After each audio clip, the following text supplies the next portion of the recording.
All right, so I'm watching another episode of Full Metal Alchemist Brotherhood. This time it's episode 33.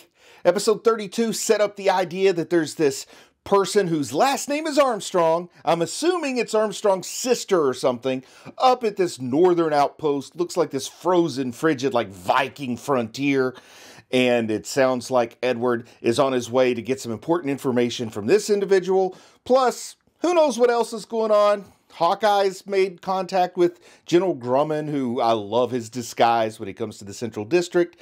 Also, I've been trying new microphone setups. I'll just go ahead and just be transparent on that. You probably noticed on my episode 32 reaction, the sound was a good bit different because I'm trying to use a shotgun mic for technical reasons that aren't that important, but I want to be able to bring the sound from the show into the reaction a little bit because a lot of people have asked me to do that. So I'm still experimenting with microphone setups. So hopefully this sounds a little bit better than the last one. Maybe this will be the setup that's going to work going forward.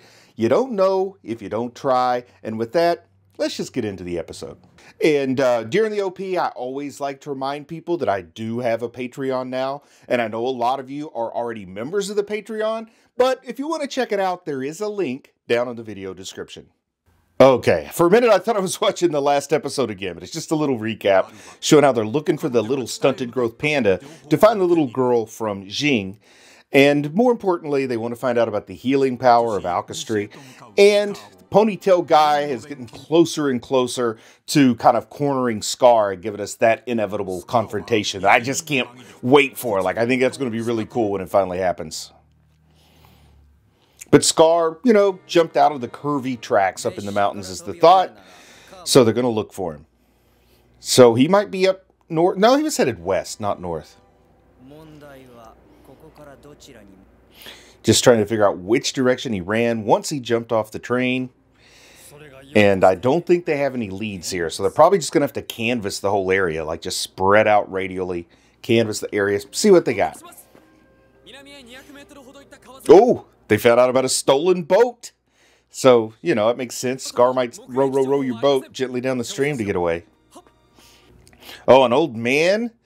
An old man spotted some people. So maybe that was Scar and Marco. Marco with his new face that has not yet been revealed to us. So I really do want to see what he looks like since Scar did his alchemy mumbo-jumbo to his face. Oh, maybe they are going north. It'd be great if they all convened up in that northern area.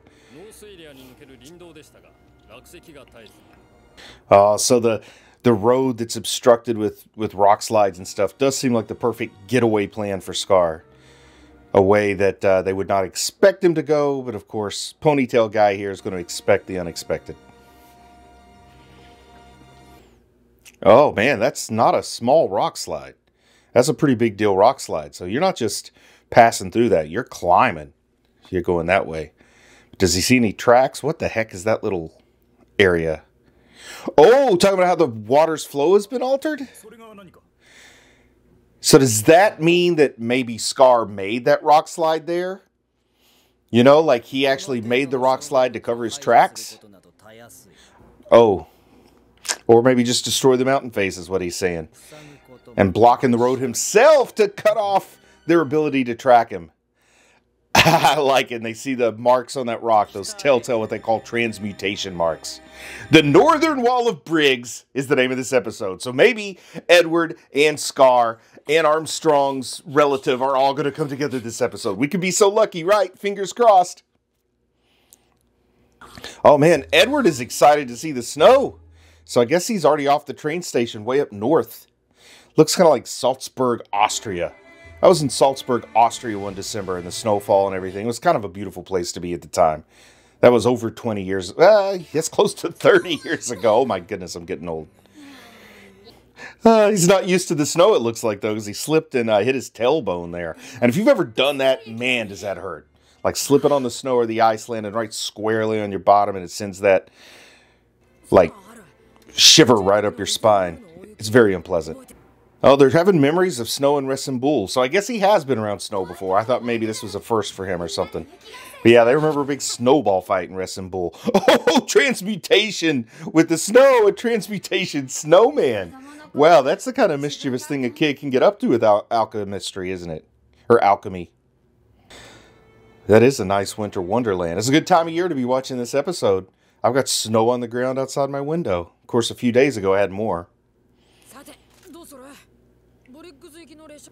Oh, so they're not even at Briggs yet. They're north, but they're going further north. I can't wait to see what it's like as I continue to travel northward.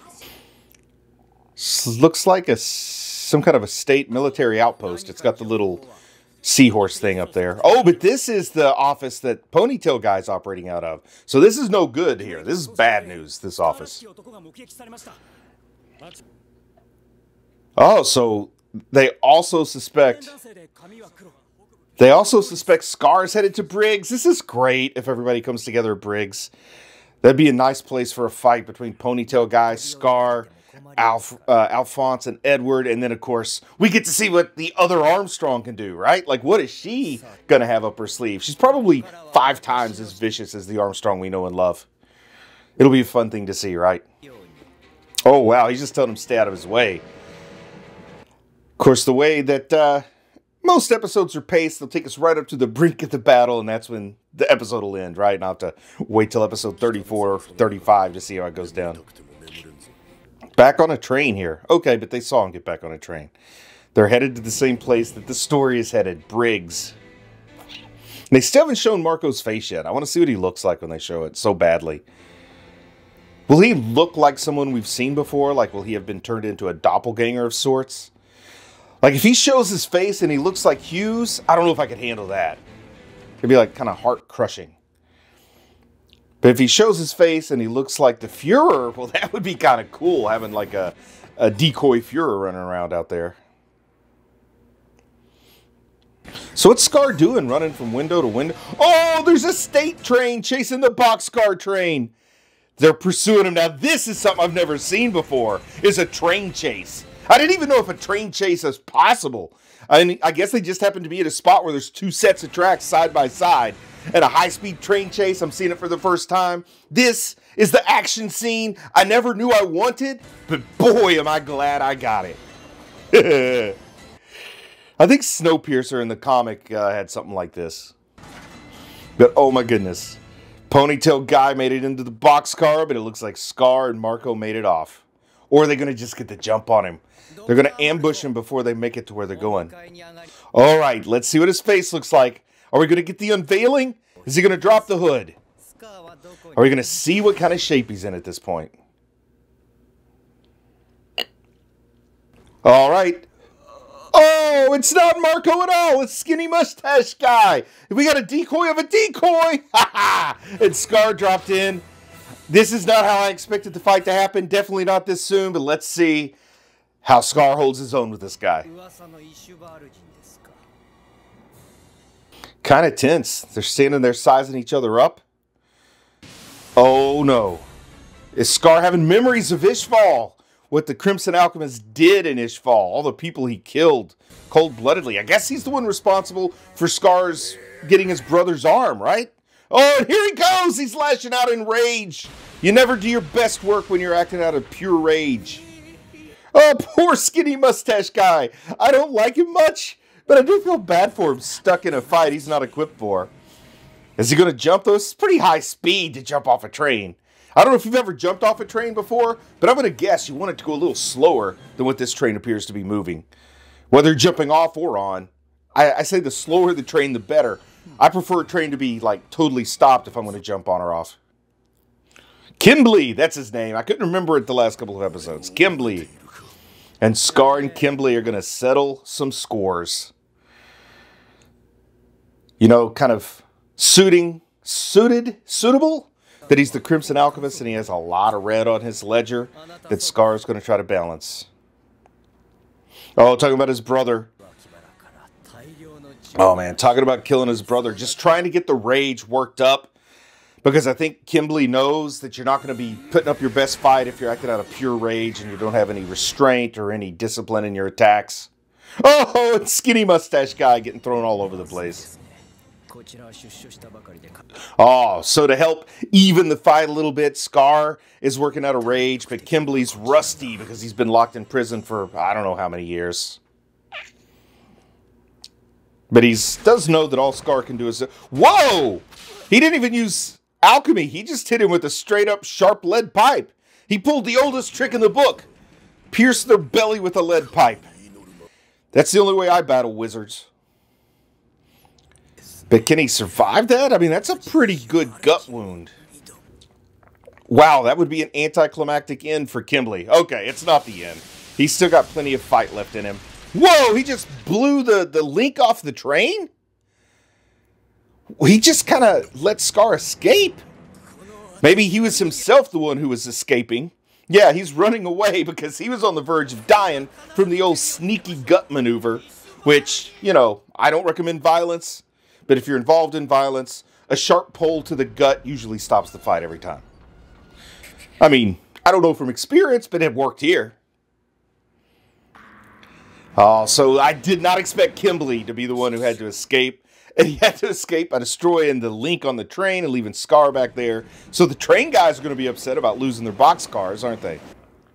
But there's no going back. Like, you can't just throw the train in reverse, can you? Oh.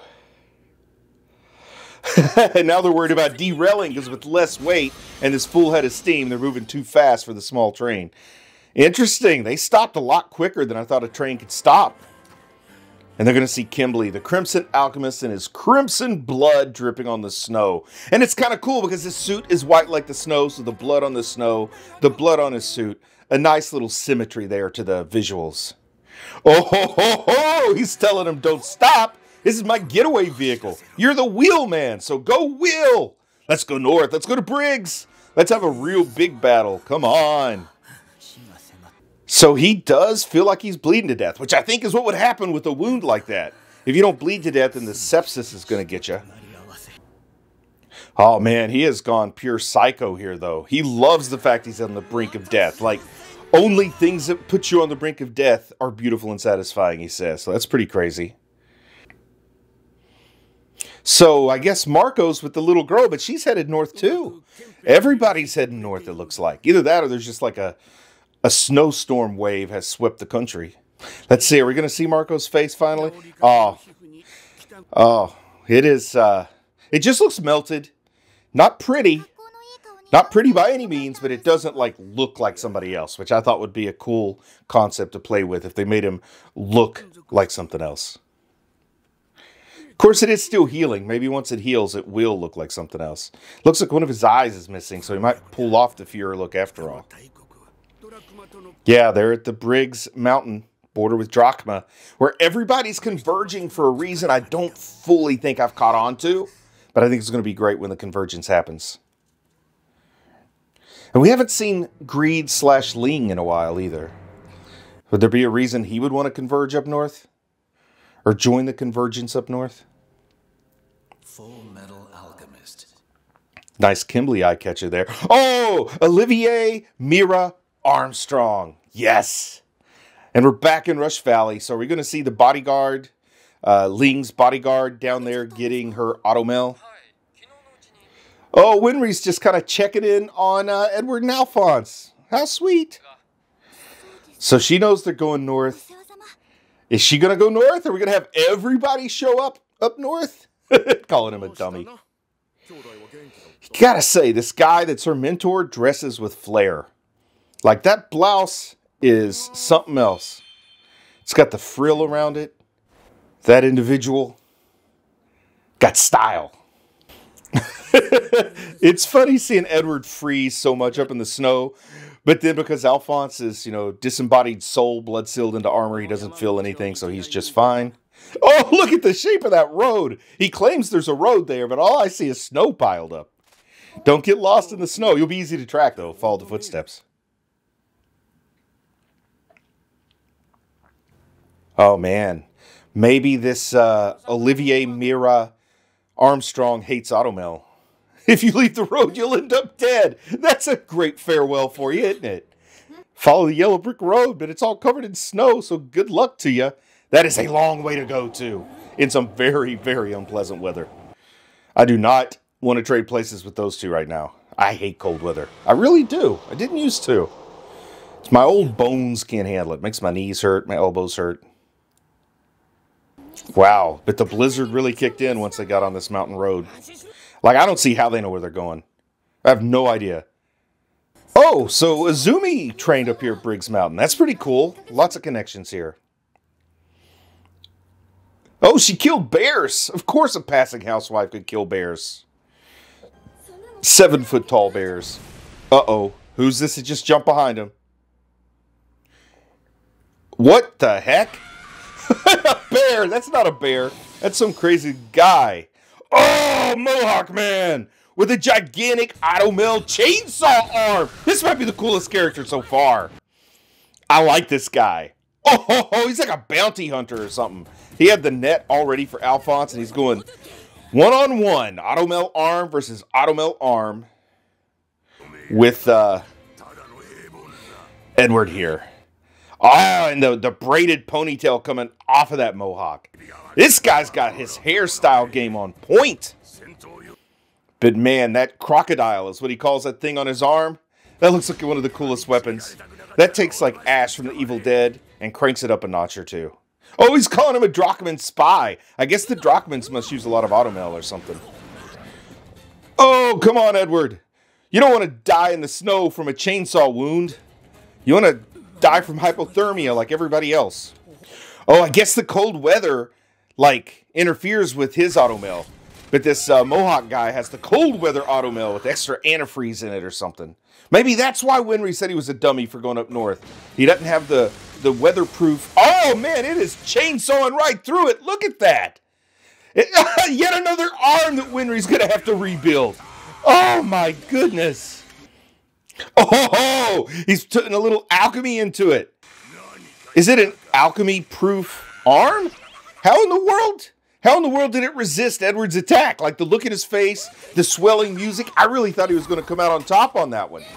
But I guess I was wrong. Whoa, Al gave him a head? He's using Al's literal armor skull to clog up the chainsaw there.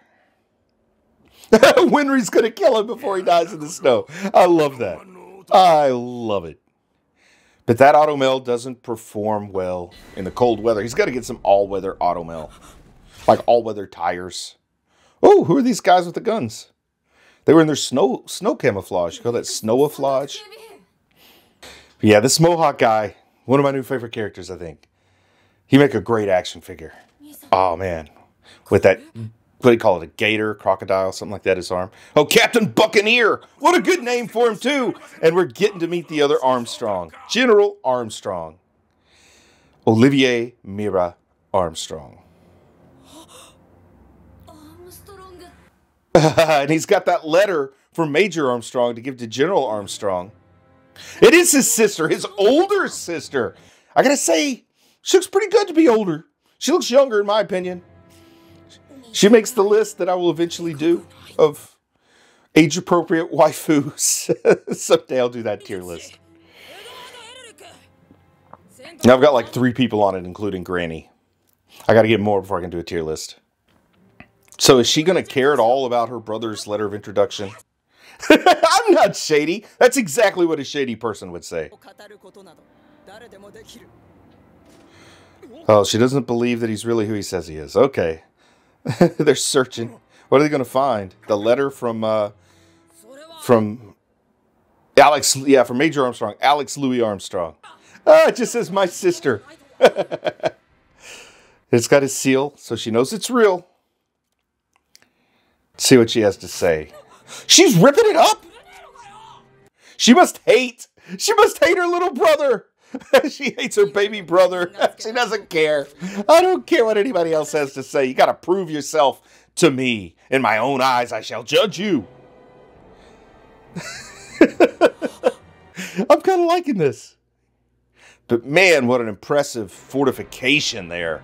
That wall to guard the border, I guess, is massive. I don't know, can Alphonse see that with his helmet removed? Like, how does he see? He doesn't really have eyes anyway. So maybe he can just see, like, by being there. Calling them dirtbags. She is the bear and he's the rabbit. I love that little back animation there. That was great. She says, I'm not going to treat you easily. This is a fortress, and you're going to live that fortress life while you're here. There's no room for kids in the fortress life, so you got to man up or get sacrificed. Ah, man, I love it. I love it. Everybody's still heading north, though. I love this introduction of Armstrong's sister, General Armstrong. She is this great character, man. I can tell. I'm going to love this character. Not to mention, what was his name? Captain Buccaneer with the mohawk and the braid and the chainsaw arm that I think he called a crocodile. Good episode. You know, last episode was sort of setting the tone for things to come, and this was some of the things to come. So I'm loving it. I was kind of surprised at how brief and how quick that battle between Kimblee and Scar went down, but it's just the initial encounter. So we know that subsequent encounters are going to be bigger and bigger until we get the final blowout battle. So they can't get that to us too quickly, right? Because they got to keep this going, because this is what's going to keep us coming back, right? But all in all, great episode. I think it picked it up a little bit from the last episode. This is some peak Full Metal Alchemist Brotherhood. I heard it only gets better from here on the next episode. So with that, I'm just going to say I'm proud of you for watching anime, and I'll talk to you again soon. I just want to say a big thank you to everyone who supports the channel on Patreon. It really means a lot to me. If you think you might be in a position to support the channel on Patreon, there is a link in the video description. Please go check it out. Join the Patreon in order to receive early access to reactions and reviews, as well as extended cuts of the reactions and occasional bonus videos taking a look behind the scenes, as well as chat and polls to help me plan things to cover for the future of the channel. Thank you.